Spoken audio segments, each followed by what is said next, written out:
Hi, everybody.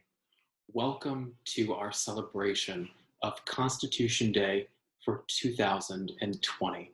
My name is Christopher Riano, and I am the president of the nation's Center for Civic Education and a lecturer of constitutional law and government at Columbia University.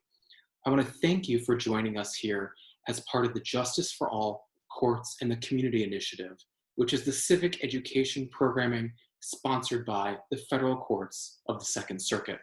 We're very excited to have you with us today as we discuss some of the very interesting background that surrounds how September 17th of 1787 came to be known as the day we now celebrate as Constitution Day. And in particular, we want to look at how we got there and how ratification looked and how those processes evolved over time.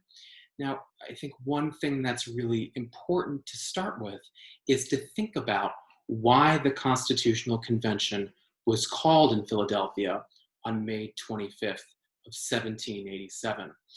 As we know from a historical perspective, the Articles of Confederation, the original contract between we the people and our government, had several critical flaws that began to show soon after their adoption.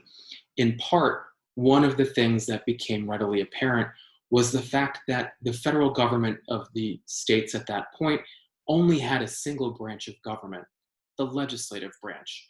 And it was already becoming obvious to the states and representatives in each of the states that without an executive authority or a judicial authority, that system was becoming unwieldy. In addition, Congress at that point had no power to levy a federal tax, making it difficult for the federal government to operate under the Articles.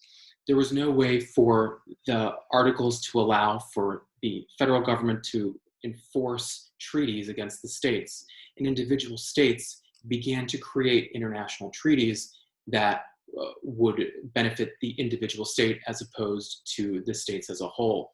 There was no power to directly regulate behavior of citizens under the Articles, which was becoming readily problematic. And there was no power to make laws regarding trade between the states. And the states that had more powerful trade routes were beginning to levy taxes and other fiscal revenue generators against other smaller states. And it was becoming apparent that that was creating friction between some of the largest states and some of the smaller states. So New York State actually took the lead, and it was Alexander Hamilton who called for a convention to reevaluate the Articles, not necessarily rewrite them, but reevaluate them. And it was at that point, in that summer of 1787, that representatives from all 13 states gathered in Philadelphia to take a look and a closer review of those problems and some others with the Articles that we just outlined.